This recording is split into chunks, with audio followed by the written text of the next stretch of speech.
The Choose Love movement offers no-cost solutions that keep our kids safe, providing them with the skills and tools they need to flourish. Join us in our mission to create the world we want to live in, one that's connected and compassionate. Check us out at chooselovemovement.org. Together, we can choose love. Hi, everyone. It is Scarlett Lewis. I'm the founder of the Choose Love movement. And today we have an incredibly special guest. Her name is Dr. Kate Truitt, and she works with the Havening group. And I'm going to turn it over to have her introduce herself. We are starting to implement Havening within our organization, but as well as in our programming, because I truly believe, and this is through personal experience. I've had private havening sessions with a doctor for trauma, but I also practice havening in my life. I've gone through the havening training. This is coming from a place of having done it myself and experienced the incredible relief and comfort and good feeling that it helps me have. And every time I have an experience like that, I want to share it with our kids, because our kids are struggling now. And it's incredible to me that there is this tool that's available that can offer comfort and healing to anyone. And, just like love, it's we're all the same in the want and need to love and be loved. And we're all the same in our ability to use havening to help and heal ourselves. So I'm going to turn it over to you, Kate. I have this incredible book, Healing in Your Hands, which came out very recently. I think it's one of the most important books on trauma that's ever been written. And it's really incredible. It changed my life. I'm so grateful for you. And thank you for being on the Choose Love podcast. Scarlett, it is always such a joy and an honor spending time with you. And so thank you for having me here. And thank you for all of your support and welcoming Havening into your programs. Just for the audience, just to give a little context of who I am the author of the book that Scarlett just held up. The reason that I was invited by my publishers to author that book is I'm an applied neuroscientist, which means that I take the principles of neuroscience and I integrate them into our very real human lives, because neuroscience actually transforms the way I believe we think about and experience the world, and more specifically gives us space in those very real human moments. I'm also a clinical psychologist. And so all of my work is informed by those two fields to say, hey, wait a minute. If we had brains, sometimes our brains do things that are a little complicated. And we also, if we have brains, experience shame and sadness and anxiety and fear and all of these difficult emotions. And how can we use psychology and neuroscience to navigate those with success? And I know our mission and our purpose, Scarlett, is so deeply aligned in terms of healing for humanity. How do we put these tools, these principles, choosing love and courage, living with gratitude and compassion into people's hands? Because happy brains mean a healthy humanity. And how do we bring that gift back to our children and to our parents and our caregivers, those who take care of the future generations? And that's one of the big goals of the book. Yeah, I think maybe some people are listening and going, whoa, neuroscience. If you're an educator and you're teaching Choose Love, you're used to that type of languaging and you understand that it means the brain. But some people might be a little bit awed by that. But what I've learned is that when you have even a cursory knowledge of how your brain works, it helps you get control in your life. It helps you manage your emotions. It helps bring more equanimity into your life, more peace and calm, and you can actually call on that. So in other words, you have a choice. And it's the way that you have explained this in the book is so approachable and understandable. You even named our amygdala, where our freeze, fight, and flight resides, as Amy. And so you begin to see, Amy, our amygdala, what we call in our program, the numbat. You begin to kind of to understand, to learn, almost like a personality, where Amy is coming from, what she's trying to do, which isn't anything that is trying to hurt you. In fact, she's trying to help you and keep you safe. And that's her main goal. And it just makes everything so approachable and understandable, even by someone like me that, doesn't have advanced degrees. And that was really one of the primary goals, is to take down these complicated concepts and say, how do we share this information in a way that is practical and applied to day-to-day life?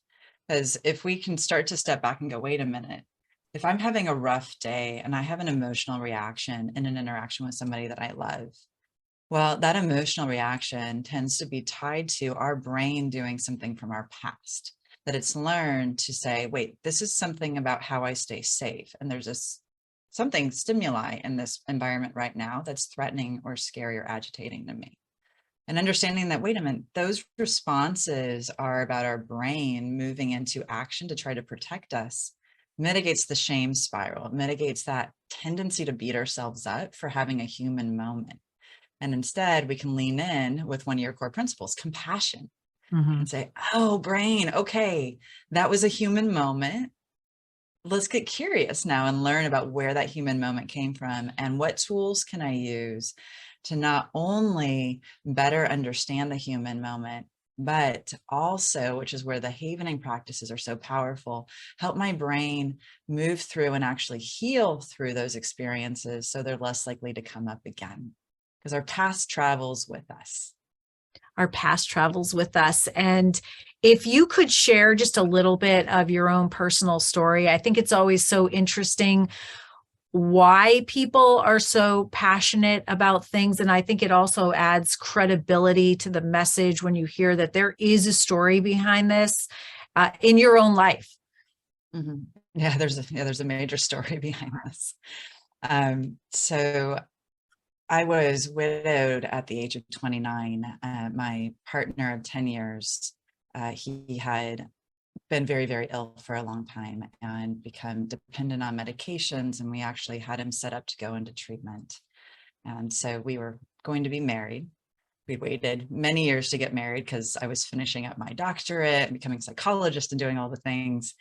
And unfortunately, a week before our wedding, he accidentally overdosed. And so that would have was also a week before, because rather than going on our honeymoon, he was going to start treatment.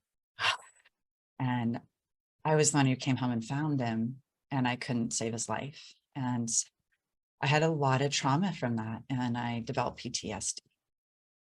And trust me, as somebody who was already a trauma specialist and had been specializing in the study of the amygdala and survival and fear responses in the brain, it was a really, really fascinating and somewhat annoying in hindsight experience to be filled by the very thing that I felt like I knew so much about.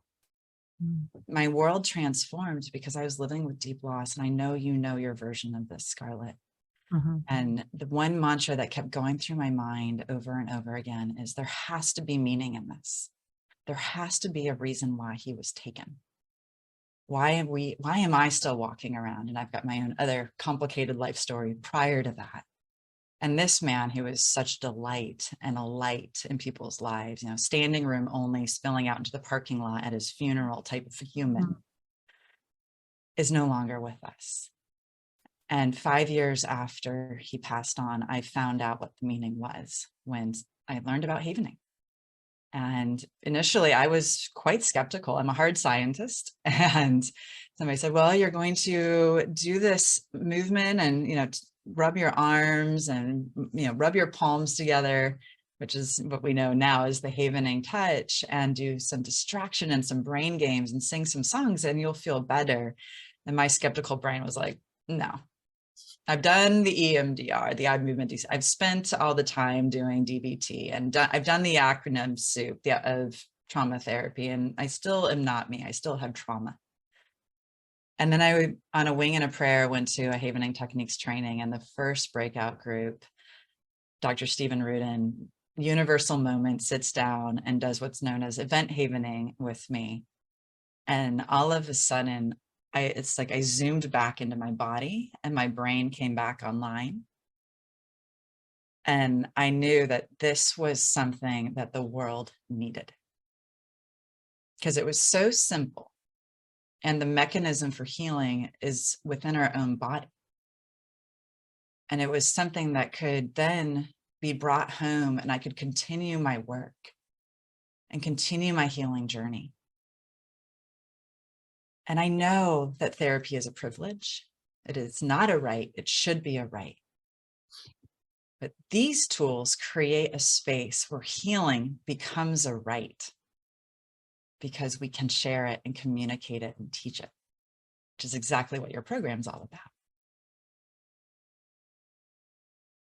I love that. And I love, that the havening movements are so natural. You think it's so easy. There's no way that it can be so powerful. Mm-hmm. But then going through the training, I understand how it works, but it's really what we would do anyway. We think about what we do when we're at a very difficult place, how we try to self-soothe. And we would do that by putting our hands over our face and maybe resting our face in our hands, moving them alongside. We would rub our hands. If you've ever felt anxious and you start rubbing your hands, or you'd give yourself a hug, you would put opposite hands on each of the shoulders and then move your hands down the outside of your arms to your elbows and repeat this. I mean, when I'm doing this, I picture somebody waiting for a loved one after a surgery and kind of rocking back and forth in the waiting room. And, these are just really, really what our body wants us to do anyway. And then when you understand what happens while you're doing this and the direct relationship to your amygdala, it's really incredible. And then one of the other things that I love about havening is that you don't have to have a setup statement. You don't actually have to face your pain. And what I noticed about that is that sometimes I would offer another trauma technique, say tapping, and I love tapping, emotional freedom technique. Oh, great. And I would offer it to other people, and I'd say, it doesn't cost anything, and it provides relief from physical, mental, and emotional pain. I know you're in a tremendous amount of pain. Here's what you have to do, and they don't do it. And really, it's because they're afraid that it won't work for them and that it won't be effective. And so why even try it and then have that disappointment? Yes. And havening kind of makes it one step easier because you don't have to have the setup statement. It's really, really incredible. Yeah, I think one of my favorite opportunities as I move deeper into the havening community and now work directly with Drs. Ron and Stephen Rudin, who are the creators and founders of havening, is developing the CPR for the amygdala protocol with them, that creating personal resilience for the amygdala, and that framework of SNAP, which is what we kind of jokingly call, we're snapping the amygdala out of it in a moment of pain. Like we're noticing that something is happening, but we're not going to dig deep into what it is. Our brain and our body are giving us data. Maybe we're beating ourselves up. Maybe we're just noticing. I know for me, sometimes my nervous system feels like it's crackling, it's on fire. And I'm like, okay, Amy's having a moment. Got it. But we're just sensing whatever it is, noticing it, ranking it on a scale, and then applying the havening touch, and then moving into brain games, giving our brain a completely different job. So what we're doing is distracting our amygdala from Google searching other hard related painful things, which is the ruminating cycles that we get looped into. And that actually downregulates the brain. It's like a warm, fuzzy blanket. Like you said, that hug, if you're sitting just kind of, okay, Amy, it's okay. I got you. While singing a song, bringing in some polyvagal joy and helping the brain know that not only do we have our own back, we're actually helping the brain heal through whatever started to get the amygdala activated to begin with. And so one of the biggest myths of trauma treatment is that oh, if we do the trauma work, we're going to have to go back into the story and talk about it and unpack it. It's like, well, actually, no, because the part of the brain that carries trauma doesn't speak English or French or Mandarin or ASL. It only speaks the language of the five senses, because that's the amygdala. She's ancient. The first amygdala propped up in the earth over 300 million years ago. Wow. And we're using one of the most primal senses, touch, to help the amygdala heal. And so the amygdala gets information from us through our senses. Yes. Correct. And the amygdala is where our freeze, fight, flight, our fawn response is located. Yeah. And the interesting thing that I actually learned in your book, I didn't know this before, and it is fascinating, is that it's so fast at processing information. It wins. Within the blink of an eye. Yes. Yeah. Whoa. Yeah. So 4 times faster. And so if you're listening along with us, blink your eye 1 time, 4 times faster than your brain processing the statement, blink your eye, the amygdala is making sense and chiming in on what it means to hear somebody say, blink your eye. Okay. So that's a problem. I mean, on one side, it's so cool that our brain's number one job is to keep us safe. Yep. Right. And alive. I mean, I appreciate that. And that's a really good thing. But the issue is that most of the time in everyday life, hopefully, we're not in physical danger. We're not in distress. We're maybe having some anxiety. We're facing difficult situations. We're in conflict situations. But our amygdala is like the first filter for all the information that comes in. And if this gets triggered by even a past memory that was painful, which you were just saying, that can also, like it, Amy, we'll call her, she has her own Google search, which is like the brain search, and it goes through her files of memories and says, oop, let me pull out this file. This feels a little bit like this one. And this one was not good when it happened. So we are going to I'm going to cut off the blood flow to your prefrontal cortex where logic and reasoning reside. I'm going to take over here. It's like an executive function, right? Shutting everything down. I'm going to keep you safe. Don't worry. I gotcha. Exactly. Yeah. Primary directive wins. And the way I like to think about it is our amygdala is our fiercest, most maternal protector. Her primary job is to be a mama bear. And so when we're working with parents, we're like, so when you feel like your child is in any sort of pain or danger, where do you go with that energy? Where does your mind take you? What are the things that you will do to keep them safe? Well, that's what your amygdala is doing for you. And the things that the amygdala has learned that we need to have that type of mama bear energy around come through all of the experiences across the course of our lives. And so when we float back and we go, oh, hard moments, difficult things that we've learned about who we can safely be in the world, or who are we not allowed to be in the world because of different situations in our childhood or in our teenage years or young adult years, right? Or even in our adult years. Those start to shape where our amygdala is going to go mama bear on our behalf. And so I like to think about turning to my amygdala and going, okay, high five, Amy. Good mama bearing. Yeah, thank you. Yeah, you're protecting me. Like, yeah, that's great. And that was then, this is now. Let's help bring you into the moment. Because our brain forgets, especially the amygdala, will actually knock our little timekeeper offline that lets us know that this is 2023. And instead it will feel like, oh, it's still 1987. And that's where our brain will start processing from. Right. When you're getting bullied in the hallway and then all of a sudden it's back there, but you may not know that that's the file that your brain has pulled up and is trying to defend you. So you just know that you're not feeling good, that you're panicked, that you're anxious. Exactly. And that's where the compassion becomes so critical, and self-forgiveness.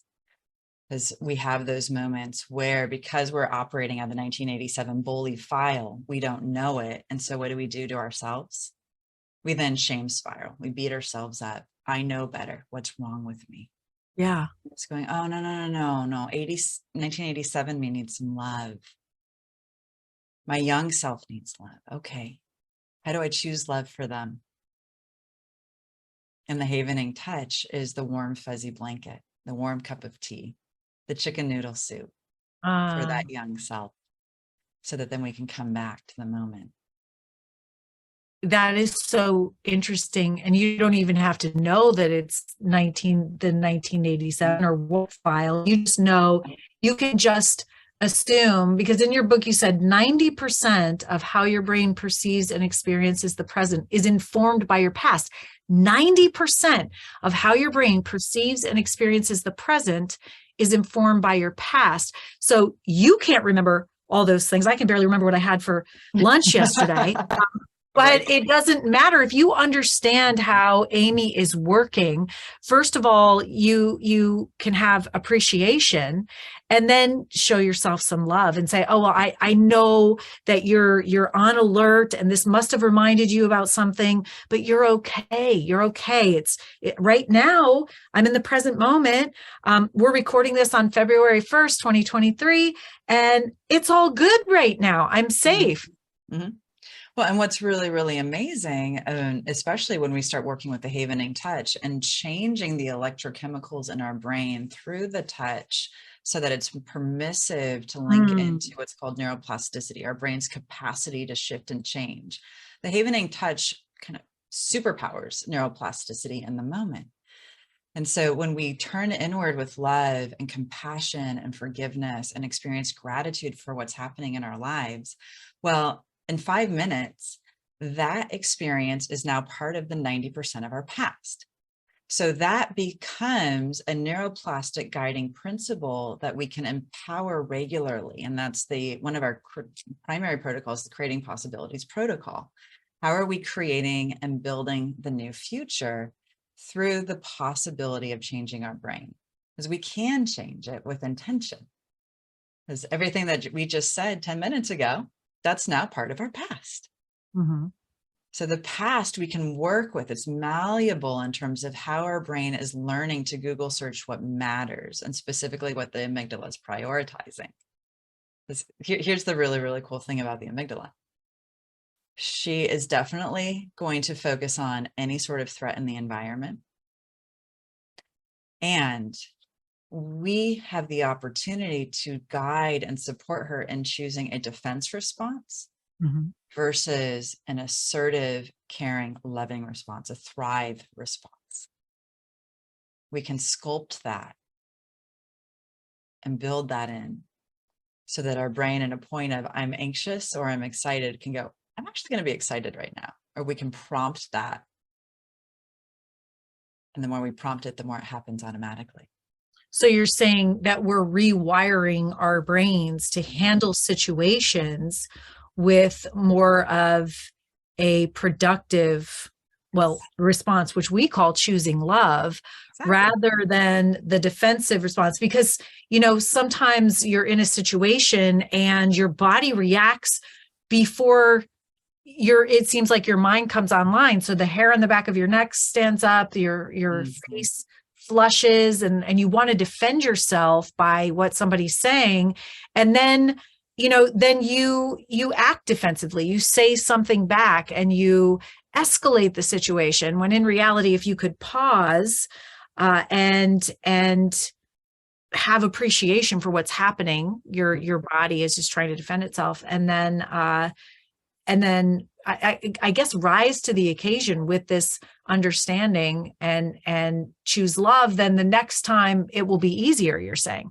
Yeah. So rather than reacting or responding, and that's the pause. And havening starts to teach the brain how to have that pause space, because especially if we're living in a state of stress, chronic stress, if our brain has survived a lot of difficult things, that response piece may have not been adapted for survival.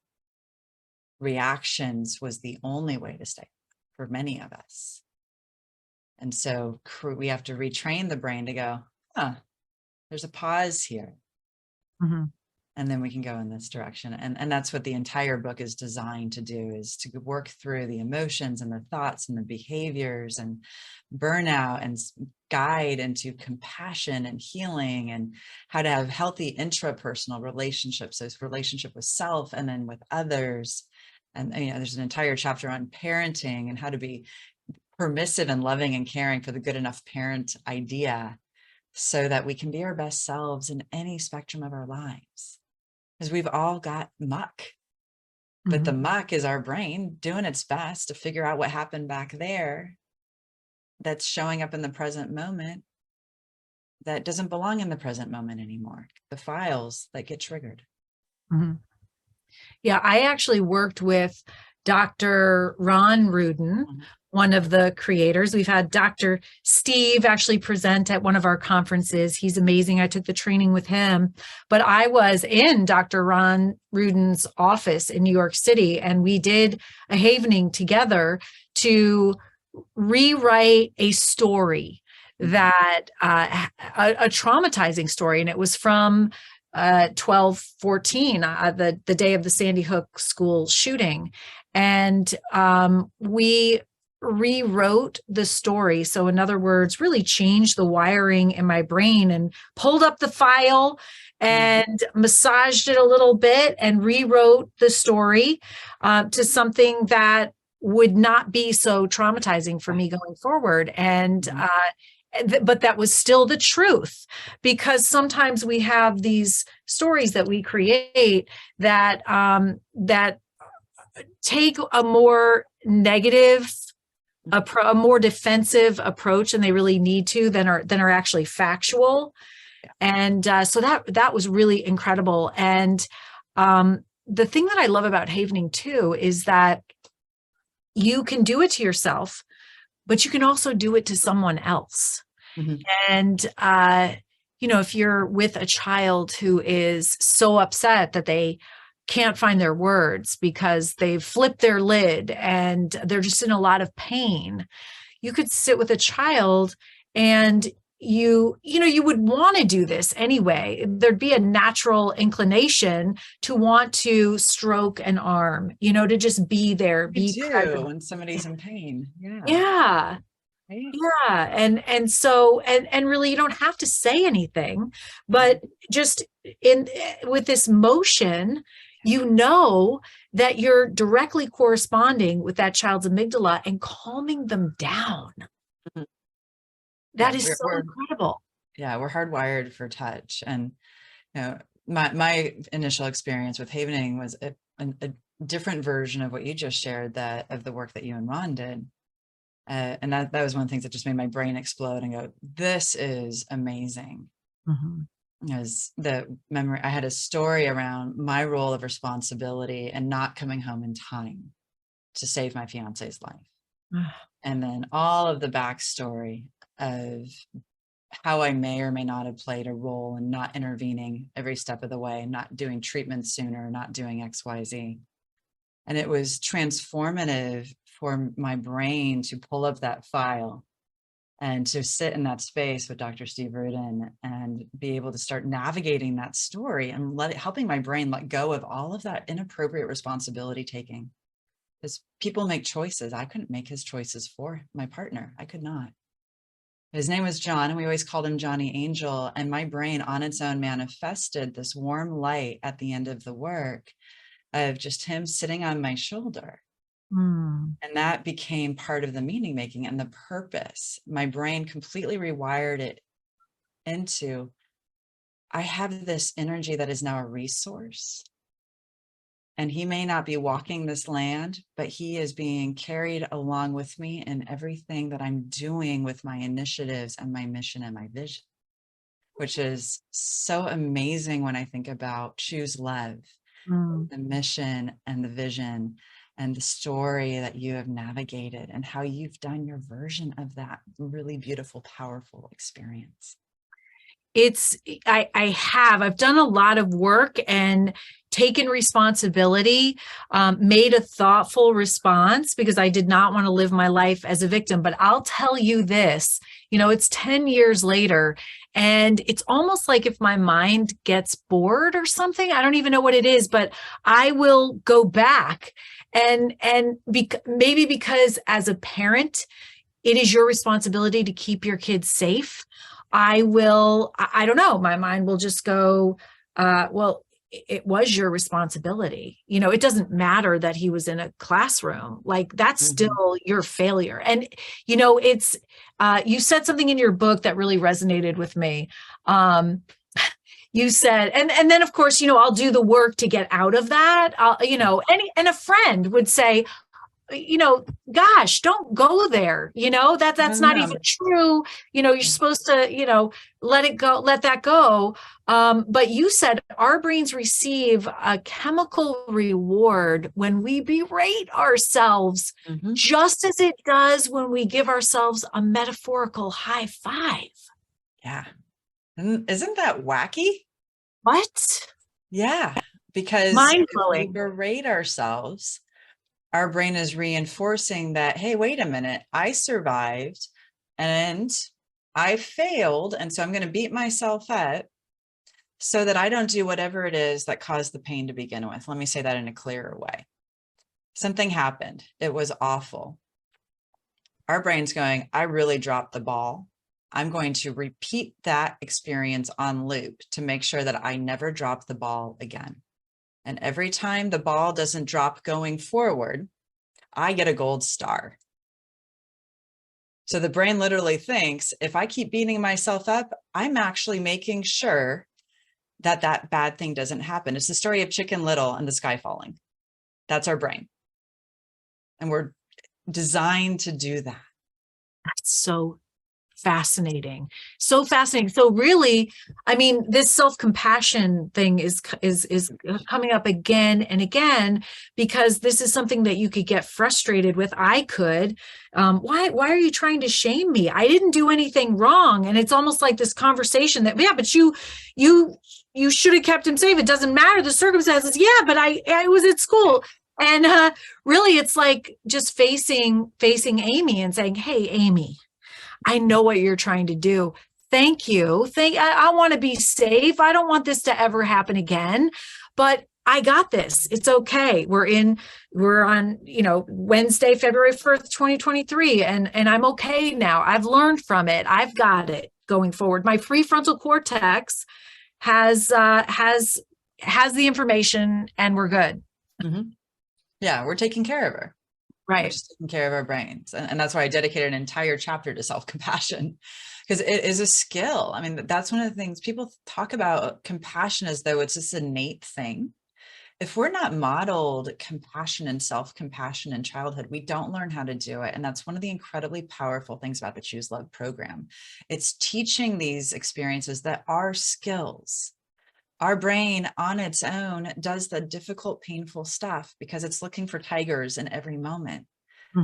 Skills of the Choose Love program are all about giving those little beautiful brains and everybody who works the program the capacity to say, here's my brain gym for resilience and strength and personal empowerment, and practicing that consistently so that it becomes automatic. But if we don't have it, we have to build it. And if we don't have it, we stay in that beating up space because, well, we get gold stars for beating ourselves up. Right. Yeah. I mean, is that part of, I know that we have a negative bias in our brain. So we focus on the negative. That makes the majority of our thoughts negative. Over 95% are repetitive. And that's also, again, our brain's way of keeping us safe. Our brains, a long time ago scanned for a saber-toothed tiger. It would be the person that saw the tiger that would run and live and be able to pass down their genes and thrive. And today there's no saber-toothed tigers, but we focus on the negative. I mean, is this part, that chemical reward, is that part of keeping us there? Yeah, I like to think about our more ancient brain parts. Like I said, the amygdala is 300 million years old conceptually, as being the hardware of the computer. And then our prefrontal cortex is software. Mm. So if the hard drive burns out, you don't have access to software. Mm-hmm. So the hardware fundamentally will guide how the software is capable of functioning. And so if our hardware is going, my primary directive is to find tigers because I don't have other elements, other things that I can use or link into, then it's just going to find tigers. So it's really kind of our job to just to understand this very basic premise of our brain, appreciate it, and be able to use havening to stay in the present moment and keep that blood flow supply to our prefrontal cortex. So we're able to keep our software online that kind of gives logic and reasoning to everything. So rather than react, it helps us thoughtfully respond, and havening helps us do that. Yeah, exactly. And we can actually upgrade our software with the Havening Touch and the Havening healing protocols. And then if we notice that our brains are getting particularly stuck or locked in, like we talked about with the work you did with Ron Rudin, or what I did with Steve Rudin, or, we have an entire global community of amazing Havening techniques practitioners, then there might be an opportunity to go deeper and do the clinical work with the Havening techniques with a practitioner to help your brain release the roadblocks so that then the at-home healing program is more powerful.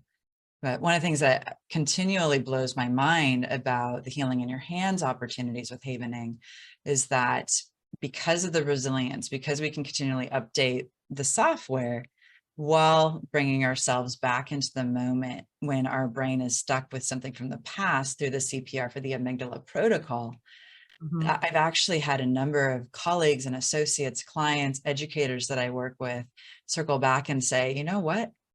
I thought I needed to go do really deep trauma reprocessing, and I started here, and I've been doing this program for 3 months consistently. And I've actually realized I'm not getting triggered. I'm sleeping. I'm not zoning out with Netflix. I'm being a better mom. I'm more present with my kids. I'm a better partner because they're focusing on helping the software upgrade while doing the subtle healing of the past with the CPR for the amygdala, finding opportunities to proactively attune the hardware, which is one of my biggest visions for the havening techniques and the healing in your hands opportunity, because that we can share with the world, and that actually functionally creates long-term sustainable change. It actually does, because I work with it, and it's changed my life. And I work with this all the time. But I mean, as far as working on myself and working to offer this to our schools, homes, and communities. But I have found too that I get into situations where I would have become triggered, and I can respond very calmly. I mean, even if I was in the Alex Jones trial in front of Alex Jones, who had for 10 years had really terrorized us to a certain degree, and I was able to calm myself. It's not that I didn't have any anxiety, but also be present and feel compassion, not only for myself but for him. And so yeah, that is really powerful. And I was havening there. And I'll even say this too, you're talking about hardware and software, and that really resonated with me. It made me remember there was, so we have a podcast with Dr. Steve Rudin too, who is the founder of Havening. And after you listen to this one, go back and listen to that one. But the interesting thing about that one was before the podcast, I had an absence seizure. And this was something that I had for a few years, mostly off and on, but it's very scary because you don't know when it's going to happen. And we had this podcast scheduled, and I had one. And so when it happens, I just go completely offline. I can't read. I can't speak. I don't know anyone. And it wasn't a very long one, but it usually takes me a while to get my languaging back on and to get present. And I thought, well, I can't do a podcast with with Dr. Steve Rudin and talk about havening, intelligibly. I'm going to have, and I felt so bad because I was going to have to reschedule. So, by the time I kind of got online to have these thoughts, it was time for the podcast. So, Dr. Steve came on, and before we started recording, I explained to him, I said, I don't think that I'm going to be able to do this today. And he said, that's no problem. If you want, we can haven and just see how it works. And I said, that would be great. So we did some havening. I think we did 10 minutes of havening. Yeah. And we went directly into the podcast. And I was back. I was able to, think and ask, relatively intelligent questions. And I was like normal. And it was the quickest recovery period that I'd ever had. And not only that, but then to sit down and just be working and having to be, really my best. Yeah. Yeah, it was really, wow. I mean, that's to the extent to which havening works. Yeah. Yeah. And that's exactly why we have a extensive YouTube channel now with all of these educational videos and guided exercises. We do 2 videos a week of here are all the different ways that this can be integrated into day-to-day life. Because those human moments, and I've had seizures myself when I had encephalitis, they're terrifying. Mm-hmm. And those moments, the rebound, the recovery, and then living in the uncertainty, you can say it's specific and anchor in having a seizure, but the general uncertainty of life. Yeah.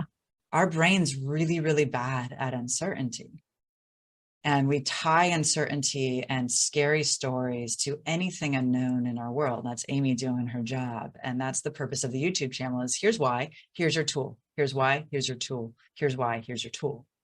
And that's the power of the havening touch when we start integrating it into these cognitive protocols, because we can rebound and we're working directly with the amygdala. That's the part of the brain that havening focuses its mechanism of action on.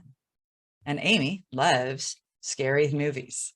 She's good at it, but she also loves to feel grounded, centered, and focused. She loves the positive things too. And so we can down-regulate. And what an incredible opportunity for you to experience that and have that healing in your hands moment of, oh, wait, hi, self, we're back. Okay, let's go. Right? Yeah. You say Amy wants us to feel safe, lovable, and successful, but she goes about it in kind of an interesting way. I added that last part. No, it's true. Oh, yeah. She's very counterintuitive at times. Yeah. It's so fascinating, though, isn't it? Oh, yeah. That's why I love it. Right. Oh, my gosh. So I know that, you say that our brains, our brains don't like uncertainty. And well, let's see, we're living in a very uncertain world, and so many people are struggling with this. I think in my lifetime, I'm 50 something. This is the most uncertain time that I have ever lived through, including, my past traumas. And I know that, a lot of our educators are feeling overwhelmed. And some feedback that I heard recently was that, I guess I would say probably the theme for educators last year was self-compassion. And they were, the kind of some of the feedback was, it's just another thing that we have to do for ourselves. That's one more thing.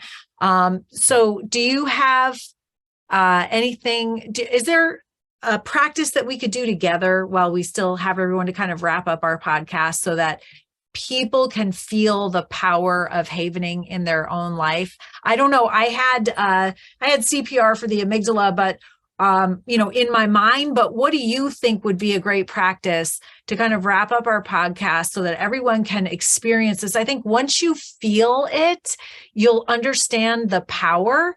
And then get Kate's book, Healing in Your Hands, Self-Havening Practices to Harness Neuroplasticity, Heal Traumatic Stress, and Build Resilience. It's probably the best book I've ever read. It's so incredible and so healing across the board. So what would you pick for our Mm, audience? Well, since you were talking so much about compassion, and I think one of the things, we are so naturally compassionate towards other people Yes. when they're in pain, especially those that we love. And we forget to breathe that in and bring it into our own mind and body. So maybe we could do a hybrid CPR for the amygdala, a little bit of distraction, maybe, and then move into a moment of compassion that we've borne witness to, that we can then bring into our own system and breathe that in. Sounds beautiful. All right, well, shall we begin? Please.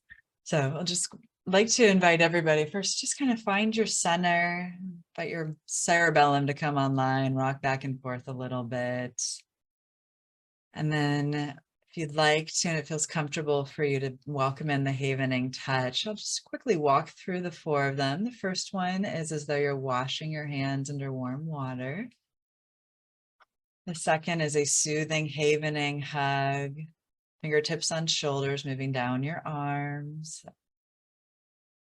Then across the eyebrows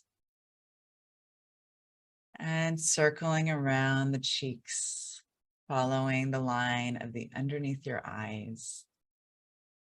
And you might find that one of these movements feels more comfortable or soothing or natural for you. So feel free to focus your energy and your attention to whatever is your havening touch sweet spot.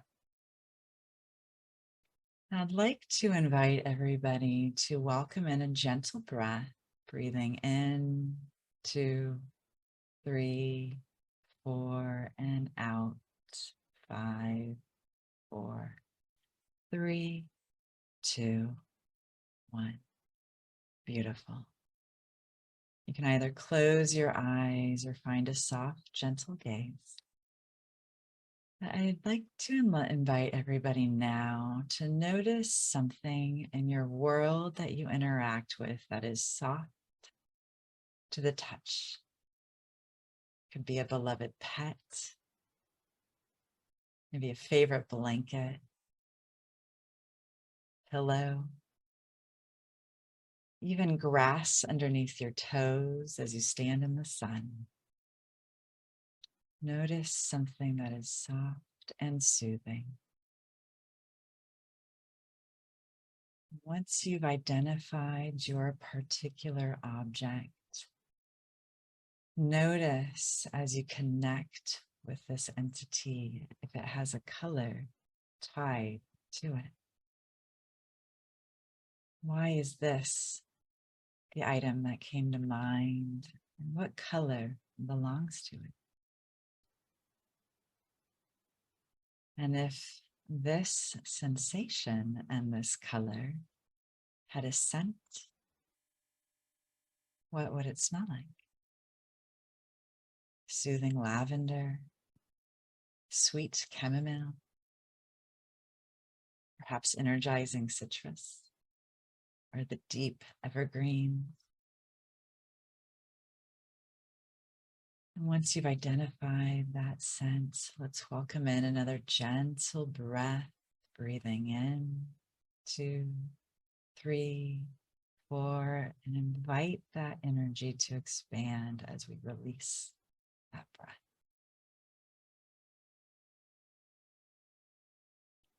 Now I'd like to invite everybody to gently float back across the course of the day or weeks that have occurred, and notice a moment where you felt compassionate connection for somebody. A moment where you felt called to provide support, to extend love, to move into a state of gratitude and connection. A moment where you knew that you could hold space for what was unfolding for that person and be present with them.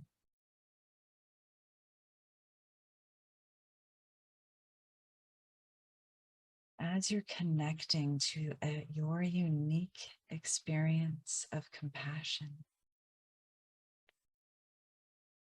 Notice if it has a home within your mind and your body.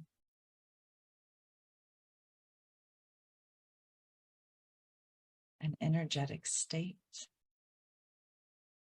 a warmth, or an energy.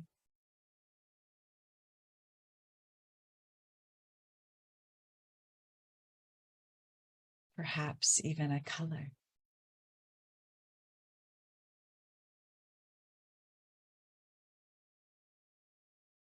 And invite your mind now to begin to explore what it would be like to breathe into this energy and extend it lovingly towards yourself. What if I gave myself the same loving care?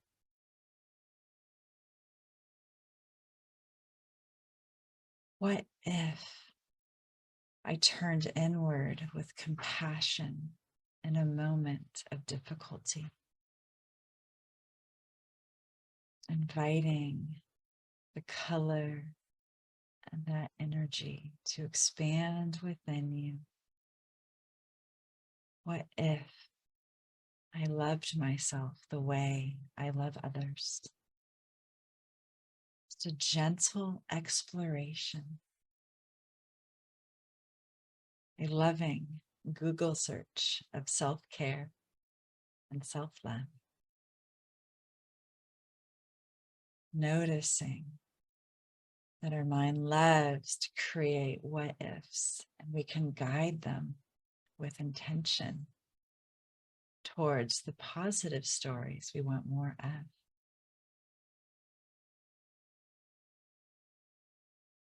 And invite your mind to return to your unique, beautiful experience of compassion.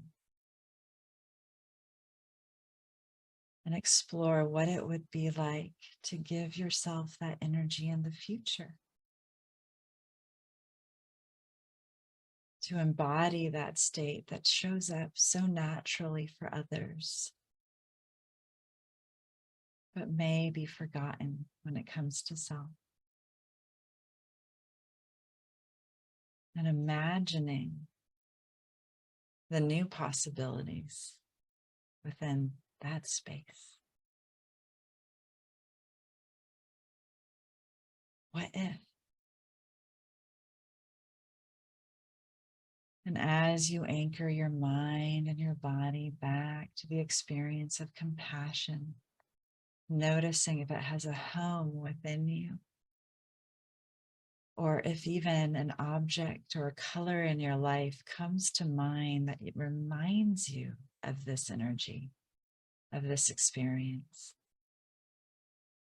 so that you can continue to be reminded to connect to these what ifs of possibility around your own self-compassionate love.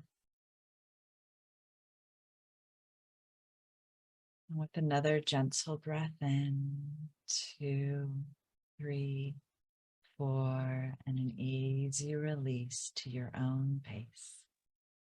I invite you to gently return to this moment, resting your hands, and notice that you have the power and the opportunity to come back to this compassionate space whenever you choose.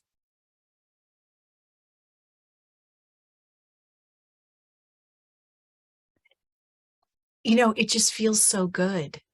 Yeah. It seems like it activates, but it also connects all parts of the body, not just the brain, but my mind, body, and spirit. That energy seems to be very connected, and I just feel so grounded. And I hope that everyone listening got that same experience. Yeah. Yeah. Well, and the exercise, those what ifs, that's part of a program that Tony Burgess developed called Informational Havening.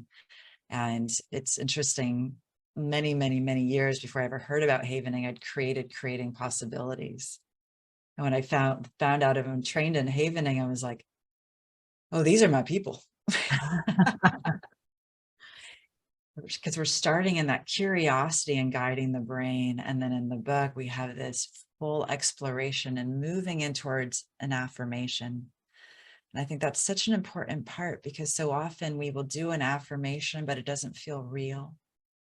And so if we start with the what if, and then we guide the brain there with the creating possibilities, it starts to feel authentic and safe to our amygdala. And that's how we sculpt our brain with neuroplasticity. Because really the possibility is there to heal from any trauma. Yeah. And to take those files that your brain keeps of hurtful events and then pulls up to protect you in the present moment. It's possible to rewrite those narratives and to live in peace. And, it seems like it all starts with just feeling compassion for yourself and understanding your brain. And if you don't have that understanding and the way that Amy operates, it could be very frustrating, and I could see getting resentful and angry and anxious about it. But if you understand that it's just there to protect you, you can feel that gratitude and then literally rewire your brain towards health and well-being. Cool. It's incredible. It's incredible. And so your book is filled with practices like the one that we just went through, really to be able to get you through just about anything. I think you've covered it all in this. Yeah. You also created videos for our programs for elementary school. And so we have those, and we're so appreciative of those. We want to continue including havening in our events. And I know that you're going to start working with our CARES program, cultivating authentic relationships in the education system. So excited about. That is so awesome. We are too. So we're going to be giving webinars with Kate. If you are at a school and you want to share this message with the rest of your staff, it's for staff. It's also for students. Please write us an email at info@jessieLewisChooseLove.org. Visit the Havening website. Havening.org, and global list of practitioners, amazing healers. And I know you guys are in 120 countries, which is amazing. You're literally a global movement. Yeah. And that's where we're going in the Havening world. We have practitioners all over the world. You can find on the havening.org website. It's awesome. Oh my God. Arms and doing it together. It's beautiful. Exactly. We're stronger together. Fear divides, but havening and love brings it all together. Yeah. Thank you so much, Kate. This has been amazing. I appreciate you so much. I appreciate havening. Everyone in your organization, I'm sending them love, nurturing, healing love, that is. And right back to all of you and your amazing team. Thank you for the incredible healing work that you do and helping us all choose love on a day-to-day basis. Thank you. Thank you. Hey, hey, oh. It's all part of us. We can all choose love. It'll lift you up if you let it in. Let